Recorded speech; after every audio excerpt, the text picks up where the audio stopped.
Guys, this is going to be one of our first videos on how to turn a product into a sum, and we're going to do it using a couple different strategies. In this video, we are going to be using algebra tiles. So if they're handy in the classroom and you can get a bag of these, you might want them for this video. We're going to learn how to use these to turn our products to sums.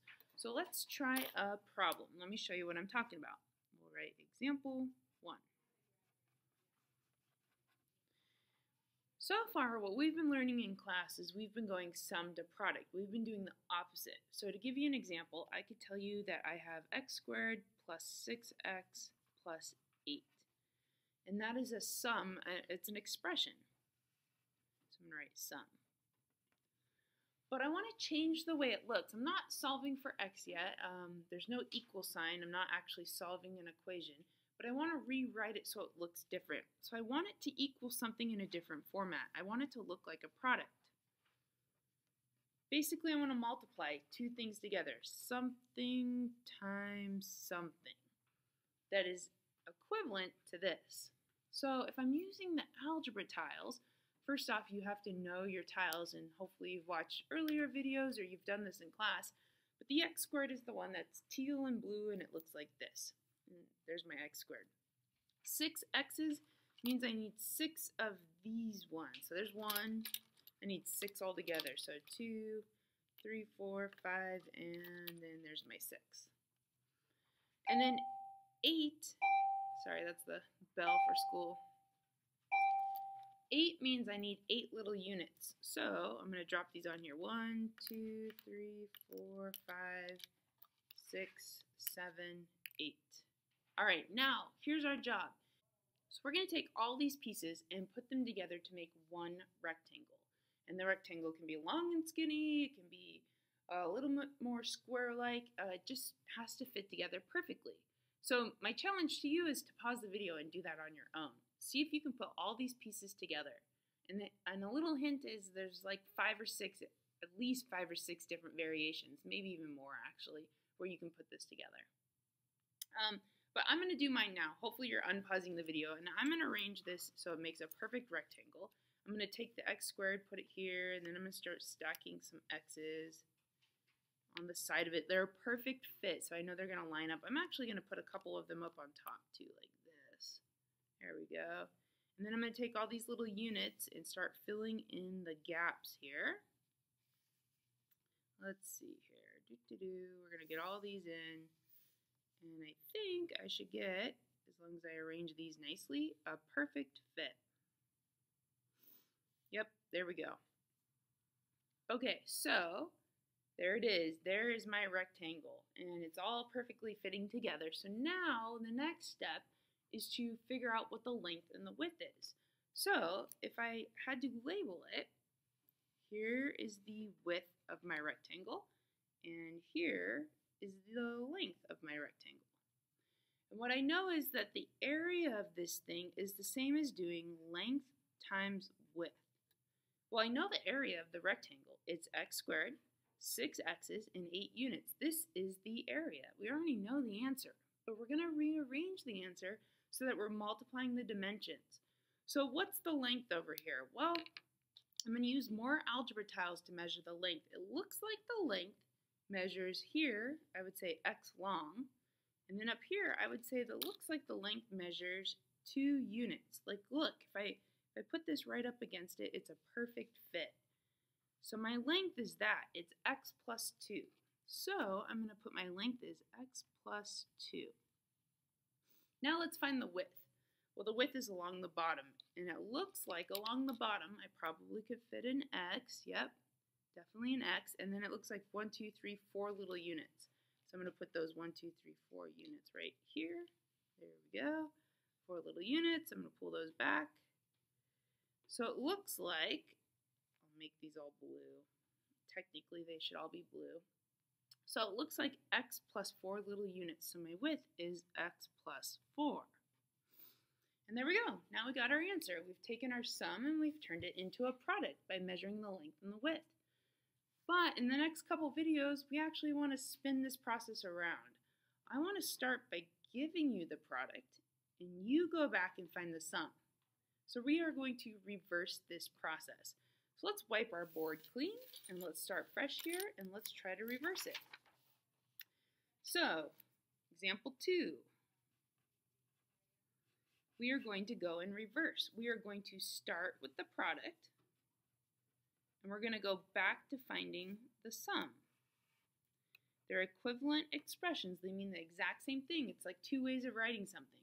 So we're going to begin with the length times the width. And we're going to figure out what that is as a sum. So let me give you an example of a problem.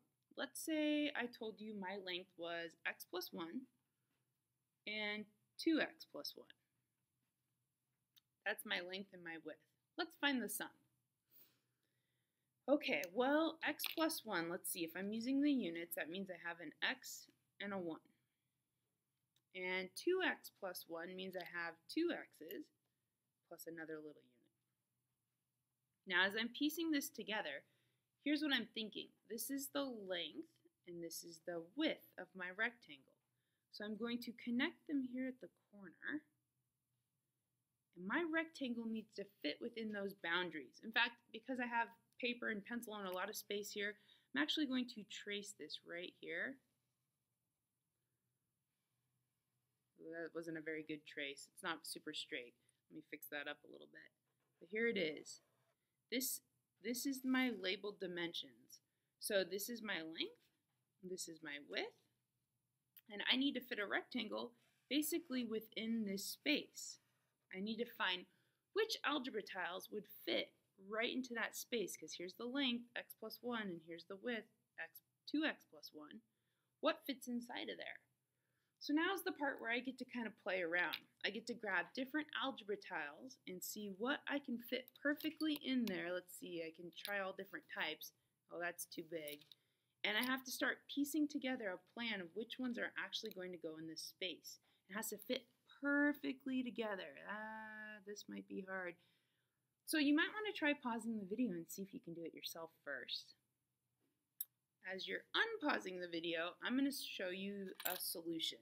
So if I put an x squared here, I'm going to put another x squared right next to it, like so. Notice how they line up perfectly.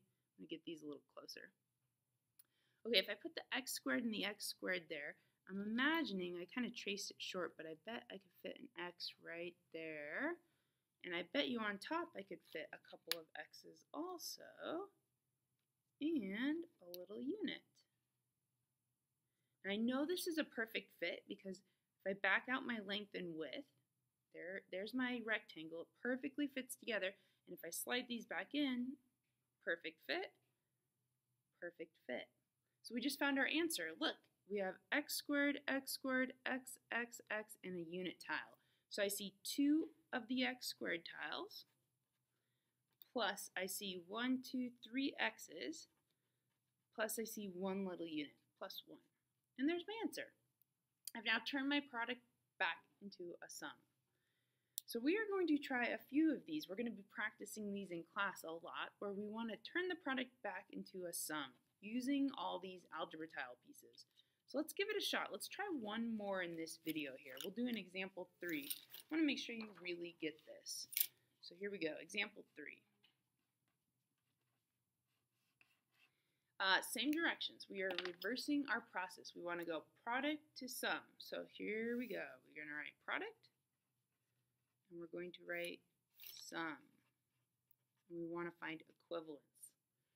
Let's change our product up this time. Let's say when we multiply our length times our width, that we are multiplying 2x and x plus 2. That's my length and width. But I want to find my sum. So here's what I'm going to do. I'm going to build this scenario. I'm going to grab my 2 x's. There they are. I'm going to put them like that. There's my length. And I'm going to grab x plus 2. So here's an x, and plus 2 means 2 little units. So here's an x plus 2. So check it out. We are building a rectangle that fits within this space, fits inside those dimensions. So it's kind of like a puzzle. You want to piece it together. What I see would probably fit perfectly is probably this x squared. Yep, perfect fit. I probably could put another one right on top. Perfect fit. Maybe I could fit like an x here. and an X here. Yeah, that's a perfect fit. Maybe 2 more X's. Hey, I think we found our answer. Look at this. It all fits perfectly together. Now, if I back it up, there's the length, here's the width, and there's the rectangle. So we just found our answer. We have 2x squared. So I'm going to write this down. 2x squared plus, look at this, 1, 2, 3, 4 x's plus 4 x's. And that's it. That's our sum. We found our answer. Now, here's what I would do in my notes. Even if I was using the algebra tiles, I probably would draw a picture of this. So I would probably do this. This is how I kind of like to do it. The product of my length times my width was 2x and x plus 2.